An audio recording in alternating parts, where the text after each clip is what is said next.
সুবিধা যাদেরকে আমরা মনোনীত করি তারাই আঙ্গুল ফুলে কলা গাছ হয়, সুবিধা তারাই ভোগ করে। যার কারণে সুবিধার জায়গায় বসছে, যাদের সমর্থনে গিয়া ওই সংসদে বসছে, এদের কথা ওখানে গেলে আর মনে থাকে না। আজকের এই এলাকায় এত মুসলমান থাকা সত্ত্বেও মাহফিলের এই দুরবস্থা। কোরআনের কথার সে দামি কোনো কথা কেউ বলতে পারবে? আছে? সর্বশ্রেষ্ঠ কিতাব আল কোরআন, সর্বশ্রেষ্ঠ ধর্মের নাম ইসলাম, সর্বশ্রেষ্ঠ নবী মুহাম্মদুর রাসূলুল্লাহ সাল্লাল্লাহু আলাইহি ওয়াসাল্লাম, সর্বকালের সর্বযুগের সর্বশ্রেষ্ঠ এক মহামানব, যাকে উদ্দেশ্য করে গোটা কায়নাতের সৃষ্টি। আল্লাহ নবীর এই মাদ্রাসার বার্ষিক মাহফিল। কোরআনের কথা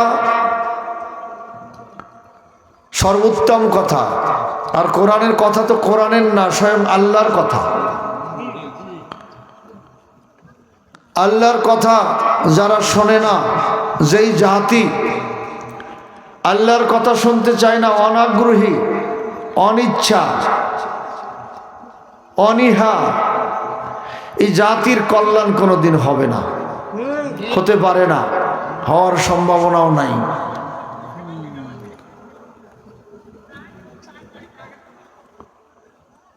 দেশের সমস্ত মসজিদগুলো, যেই দেশে শতকরা 92 জন মুসলমান, ওই দেশের মসজিদ ছিল, কথা ছিল মুসল্লিতে থাকবে কানায় কানায় ভরপুর। সেখানে মসজিদে মুসল্লি নাই, কিন্তু চায়ের দোকানে মুসলমানের অভাব নাই, হাট বাজারে দোকানপাটে। বর্তমানে তো দেশের রাজনৈতিক অবস্থা শিথিল, বাধা নিষেধ নাই, নির্বাচিত সরকার নাই, যেখানে সেখানে একটা মিছিল বের করে 5 জন 7 জন 10 জন মিললে, কেউ তো বাধা দেয় না। রাজনৈতিক ব্যক্তিত্বরা এখন চাঙ্গা, ওই সমস্ত জায়গায় লোকের অভাব নাই, কিন্তু কোরআনের মাহফিলে লোক নাই। এটা আমাদের দুর্ভাগ্য, বদনসিব আমাদের। মাহফিল তো 2 দিন হবে এখানে, এরপরে এই বছরে তো আর মাহফিল এখানে হবে না। হাট বাজার তো প্রতিদিনই থাকবে, নেতারাও সমাজে থাকবে, মিটিং মিছিলও নিয়মিত হবে, মাহফিল তো আর খুঁজে পাওয়া যাবে না। আর আগামী বছর মাহফিলে বাঁচবো, এরপরে আসবো, শুনবো, অনেক দূরের কথা। হায়াতের জিন্দেগি, এটা তো বলার কোনো উপায়ও নেই, আছে? কতদিন বাঁচবো? হায়াতের কোনো গ্যারান্টি আছে? একটা খড়ের ঘর উঠাইলে বলা যায় 1 বছর যাবে, এটা টিনের ঘর উঠাইলে বলা যায় 2 বছর, 5 বছর, 10 বছর যাবে। এটা বিল্ডিং ফাউন্ডেশন দিয়ে করলে বলা যায় 100 বছর, 50 বছর যাবে। কিন্তু মানুষের হায়াতের কোনো ফাউন্ডেশন আছে? আমাদের জানা আছে? যেই জিনিস অজানা, ওই জিনিসের ব্যাপারে মানুষ কি অচেতন থাকে না সচেতন থাকে? আপনার বিরুদ্ধে মামলা হয়েছে, ওয়ারেন্ট হয়ে গেছে, ওয়ারেন্টের আসামি যে কোনো সময় ধরা পড়বে। এই আসামি কি স্বাভাবিক থাকে না একটু সতর্ক থাকে? থাকে না, কারণ মামলা আছে, ওয়ারেন্ট হয়ে রয়েছে, থানায় স্বাভাবিকভাবে যায় না, পুলিশের সামনে সরাসরি পড়ে না, রাতেও বাড়িতে ঘুমাইলে হিসাব নিকাশ করে, পাশের বাড়ি গিয়ে ঘুমায়, গরিব মানুষের ঘরে গিয়ে ঘুমায়, দূরে আত্মীয়র বাড়ি গিয়ে ঘুমায়, কারণ ওয়ারেন্ট আছে, যে কোনো সময় পুলিশে হামলা করতে পারে। আপনার আমার বিরুদ্ধে ওয়ারেন্ট হওয়ার কারণে পুলিশের ভয়তে এত সচেতন, জেলে নেবে এই ভয়তে, জেলে নেবে এই ভয়তে। আপনার আমার বিরুদ্ধে আর একটা মামলা আছে, মৃত্যুর মামলা, আমরা আসামি, গ্রেপ্তারি পরোয়ানা জারি আছে। যে কোনো মুহূর্তে যে কোনো সময় মালাকুল মউত আসবে না? আসবে না? কি বলেন? এখানে না মরণ্য কেউ আসি নাকি? না সবাই মরব? এই ব্যাপারে সবাই একমত না? সবাই মারা যাব, যে কোনো সময়ই মালাকুল মউত আসবে। এই তো গত আপনার বৃহস্পতিবার দিন বাউফলে পিরসাব চরমনের মাহফিল হয়েছে। আমাদের নাজিরপুরে এক লোক মাহফিলে আসছে, সুস্থ মানুষ, ভালো মানুষ, মাহফিল শুনছে, বাড়ি গেছে, ফজরের নামাজও পড়ছে, সুস্থ। 8টার সময় হঠাৎ করে লোকটা মারা গেছে। পরের দিন সকালে ফজরের নামাজও পড়ছে, 8টা বাজে, এখন তো ভোরবেলা, 8টা বাজে তো বেশি বেলা হয় না। এ সময় এসে আর দুনিয়ায় আমার টেলিফোন করেছে, হুজুর অমুকে নাই। গত রাতে মাহফিল শূন্যের কাছে, পরের দিন 5:30টায় তার জানাজা হয়েছে। এর মধ্যে দুনিয়া থেকে বিদায় হয়ে গেছে, এখন তার নাম নিশানাই দুনিয়ায় নাই। এই অবস্থা তো আপনার আমারও একদিন হবে, কি হবে না? কাজে আমি আশেপাশে যারা আছি, মাইকের আওয়াজ যতদূর, অন্ততপক্ষে এলাকাবাসী যারা আছেন, বাড়ি ঘরে দোকানপাটে, আমি সকলকে বিনয়ের সাথে অনুরোধ করব, আপনারা মাহফিলে আসেন। জীবনের হায়াতের একটা মুহূর্ত অনেক দামি, অনেক মূল্যবান, একটা সেকেন্ড অনেক দামি। কাজে সময়টাকে কাজে লাগাই, সারা জনম দুনিয়ার কাজ করতে পারবো। ফাঁকে যদি কিছু দিনের কাজ করি, হয়তো এটা নাজাতের ওসিলা হবে। আল্লাহ পাক এমন কথা বলে নাই, ঘর বাড়ি ছাড়িয়ে দিয়া তুমি গিয়া মসজিদে মসজিদে বসে থাকে, কথা কোরআন হাদিসের কোথাও নাই। ঘর সংসার ঠিক রাখবেন, ঈমান আমলও ঠিক রাখতে হবে। কি ঠিক রাখতে হবে? ঈমান ও নেক আমল। বেহেশতে যাওয়ার জন্য 2টা সনদ লাগবে। কয়টা? 1 নম্বরে ঈমান, 2 নম্বরে নেক আমল। এই 2টা যদি থাকে, আপনি মেম্বারি করেন অসুবিধা নাই, চেয়ারম্যানই করেন অসুবিধা নাই, কৃষিকাজ করেন অসুবিধা নাই, ঠেলা গাড়ি চালান অসুবিধা নাই, রিক্সা চালান অসুবিধা নাই, ভ্যান গাড়ি চালান অসুবিধা নাই, ভিক্ষা করিয়া খান অসুবিধা নাই, রাষ্ট্রপতি হয় অসুবিধা নাই, কালো কুৎসিত হন অসুবিধা নাই, নিচু বংশের হন অসুবিধা নাই। আল্লাহর দরবারে কবরে কোনো বংশের পরিচয়ও থাকবে না, দলের পরিচয়ও থাকবে না, পীরের পরিচয়ও থাকবে না। পরিচয় হবে ঈমানের আর নেক আমলের। ঈমান ঠিক আছে, গোলামজাদা গোলাম বেলালে হাবশি জান্নাতে যাবে। আবু জাহাল ধনাঢ্য ব্যক্তি, লানেট পার্সন, আইনজীবী, বুদ্ধিজীবী, সমাজপতি, ঈমান না থাকার কারণে জাহান্নামে যাবে। আল্লাহর দরবারে কে ধনী, কে গরিব, কে আমির, কে ফকির, কে অফিসার, কে পিয়ন, কে মুরিদ, কে পীর, কে রাজা বাদশা, কে রাস্তার ফকির, কে রাজা, কে প্রজা, এই পরিচয় আল্লাহর দরবারে নাই। আল্লাহর দরবারে পরিচয় একটাই, ইন্নাল্লাযীনা আমানু ওয়া আমিলুস সালিহাত কানাত লাহুম জান্নাতুল ফিরদাউসি নুজুলা। ও দুনিয়ার মানুষেরাও, ইমানদারেরা, ও দুনিয়ার মানুষেরা, বেহেশতে যাওয়ার জন্য, জান্নাতে যাওয়ার জন্য সার্টিফিকেট 2টা লাগবে। ঈমান আনবা, নেক আমল করবা। ঈমানদার ও নেককারের জন্য আল্লাহ ফেরদাউস বেহেশত বানাইয়া রাখছেন। দুনিয়ার দালানের মতো দালান না, দুনিয়ার গাড়ির মতো গাড়ি না, বাড়ির মতো বাড়ি না। জান্নাতের একটা ইট হবে স্বর্ণের, একটা ইট রূপার, জওয়াহিরের গাঁথনি হবে, মেশক আম্বরের জমিন হবে, হাজার হাজার তালা বিশিষ্ট জান্নাত হবে, 6,666 তালা জান্নাত। বিশাল বড় জান্নাত। এই হাজার হাজার তালা বিশিষ্ট জান্নাত আল্লাহ বান্দাকে দান করবে, ইমানদার ও নেককারকে। জান্নাতের মধ্যে যে ব্যক্তি গরিব হবে, একবারে দুর্বল ব্যক্তি, আল্লাহ পাক তাকে ওই 10টা দুনিয়ার সমান একটা জান্নাত দেবে। 10 দুনিয়ার সমান এক জান্নাত পাবে গরিব লোকটায়। বলতে পারেন হুজুর 10 দুনিয়ার সমান একজনের দিলে এত জান্নাতের জায়গা আল্লাহ কোথায় পাবে? আল্লাহর কি জায়গার অভাব আছে নাকি? পৃথিবী একটা গ্রহ, সূর্য একটা গ্রহ। সূর্য পৃথিবীর চেয়ে 9,30,00,000 মাইল দূরে।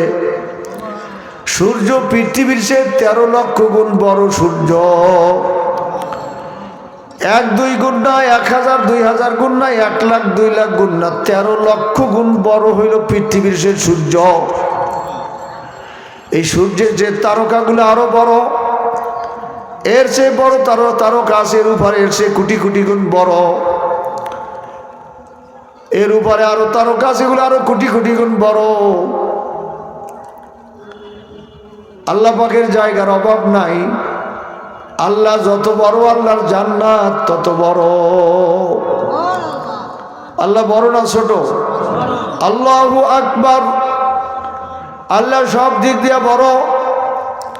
আল্লাহ শক্তির দিক দিয়েও বড়, আল্লাহ ক্ষমতার দিক দিয়েও বড়, আল্লাহ দয়ার দিক দিয়েও বড়, আল্লাহ মায়ার দিক দিয়েও বড়। সবচেয়ে বেশি মায়া কার? জোরে বলেন। না সরকারের মায়া বেশি? নেতার মায়া বেশি? নেতার কাজ যদি করতে পারেন, নেতায় তো স্যালুট দেবে, ভালো জানবে, আদর করবে। নেতার কথার উল্টা করলে নেতা লাথি মারিয়া দলের থেকে তাড়াইয়া দেবে, বহিষ্কার করবে। দলের আইন না মানলে দলে আর রাখে না, দল থেকে বাদ দিয়া দেয়। আল্লাহ পাক কিন্তু দেখেন কত কাফের বেঈমান মুশরিক সবাইকে খাওয়ায় কি খাওয়ায় না। সূর্যের আলো কাফেরের বাড়িতেও পড়ে, মুসলমানের বাড়িতেও পড়ে। কাফেরের বাড়ির গাভীটায় দুধ দেয়, মুসলমানের গাভীটায় দুধ দেয়। কাফেরের বাড়ির গাছেও ফল দেয়, মুসলমানের গাছেও ফল দেয়। কাফেরের বাড়িতেও যেরকম সূর্যের আলো তাপ লাগে, মুসলমান ইমানদার বাড়িতেও একই রকম লাগে। দুনিয়াতে আল্লাহ কিন্তু কোনো বৈষম্য করে নাই। আল্লাহ দুই রকম করেন নাই। মৃত্যুর আগ পর্যন্ত আল্লাহ তওবার দরজা খোলা রাখছেন। আল্লাহ রহমতের হাত বাড়াইয়া দিয়েছেন, বান্দা আমার রহমতের দরজা খোলা, কোথায় যাও? এদিকে যাও, সেদিকে যাও, ডানে যাও, বামে যাও, সামনে যাও, পিছনে যাও, কোনো দিকে যাইও না, রাস্তা একটা খোলা আছে, রহমতের দরজা খোলা। রহমতের হাত বাড়াই দিয়ে আল্লাহ বলেন, কুল ইয়া ইবাদিয়াল্লাযীনা আসরাফু আলা আনফুসিহিম লা তাকনাতু মির রাহমাতিল্লাহ ইন্নাল্লাহা ইয়াগফিরুয যুনুবা জামিআ ইন্নাহু হুয়াল গফুরুর রহিম।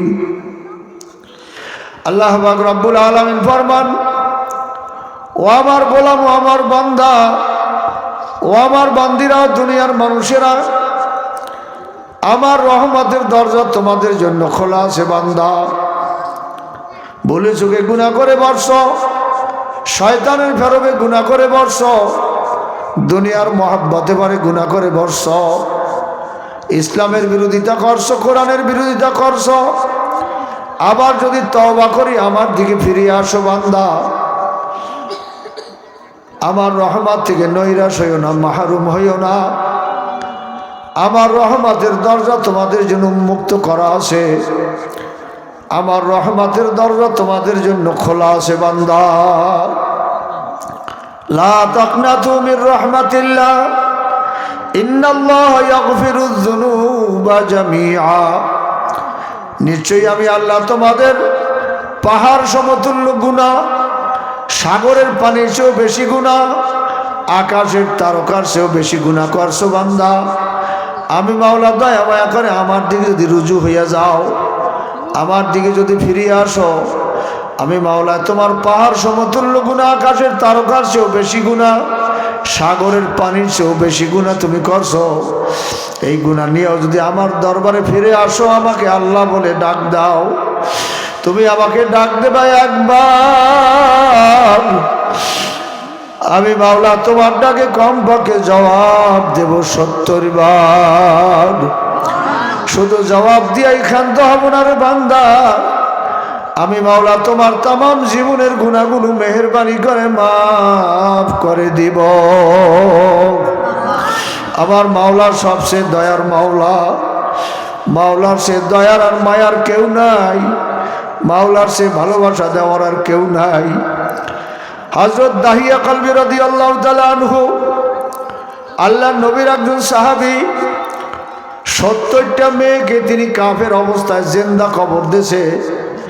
আইয়ামে জাহিলিয়া যুগে নিয়ম ছিল কন্যা সন্তান হইলে তাদেরকে জিন্দা কবর দিয়ে দেওয়া, ছেলে সন্তান হইলে তারা আশীর্বাদ মনে করত, মেয়ে সন্তান হইলে তারা গজব মনে করত, অশুভ লক্ষণ মনে করত।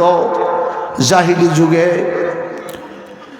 যেই যুগে সরকারে দো আলম মুহাম্মদুর রাসূলুল্লাহ সাল্লাল্লাহু আলাইহি ওয়াসাল্লাম জমিনে আগমন করেছেন, ওই যুগটাকে বলা হয় বর্বর যুগ, অসভ্য যুগ, অন্ধকার যুগ, জাহিলি যুগ। যেই যুগে কোনো ভালো মন্দের বিচার ছিল না, নারীর কোনো মর্যাদা ছিল না, গরিবের কোনো অধিকার ছিল না। মাইট ইজ রাইট, জোর যার মুলুক তার, শক্তিশালী যারা তাদেরই ক্ষমতা, যারা লুটপাট বেশি করতে পারত, দাপট বেশি দেখাইতে পারত, তাদেরই ছিল সমাজে নেতৃত্ব। আল্লাহ নবী মুহাম্মদুর রাসূলুল্লাহ সাল্লাল্লাহু আলাইহি ওয়াসাল্লাম দ্বীনের দাওয়াত নিয়ে যখন জমিনে আগমন করছেন, নবুয়ত প্রাপ্ত হয়েছেন, আল্লাহ নবী ইনসাফ কায়েমের জন্য, মানুষগুলারে আল্লাহ বলা বানাবার জন্য, আল্লাহর পরিচয় ঘটাইয়া দেওয়ার জন্য দাঁড়ে দাঁড়ে গিয়া দ্বীনের দাওয়াত দিছেন। বারবার মানুষের কাছে গিয়ে দ্বীনের দাওয়াত দিয়া মানুষগুলারে আল্লাহওয়ালা বানাবার চেষ্টা করছেন। তায়েফের ময়দানে গিয়ে আল্লাহ নবী পাথরের আঘাতে রক্তাক্ত হয়েছেন। আল্লাহ নবী তায়েফবাসী নবীর কথা মানে নাই, মক্কাবাসীও নবীর কথা মানে নাই। নবীরে যেখানে যায় সেখানে তাড়াইয়া দেয়, যেখানে যায় সেখানেই পাথর মারে। আবু জাহিলের কাছে আল্লাহ নবী কালেমার দাওয়াত দিয়ে গিয়ে বলছে, আবু জাহাল, তুমি যেই ধর্ম, যেই নীতি এবং নীতির উপরে আসো, এই রীতিনীতির উপর তুমি যদি মারা যাও, তোমার ঠিকানা হবে জাহান্নাম। এই লাত, মানাত, উজ্জা দেবতা, এরা মানুষের ভালোও করতে পারে না, মন্দও করতে পারে না। যেই মূর্তি নিজের কপালের উপর একটা মাছি পড়লেও তাড়াইতে পারে না, এমন খোদার ইবাদত করিয়া তুমি জাহান্নামে যাওয়া, বরবাদ হইয়া যাবা।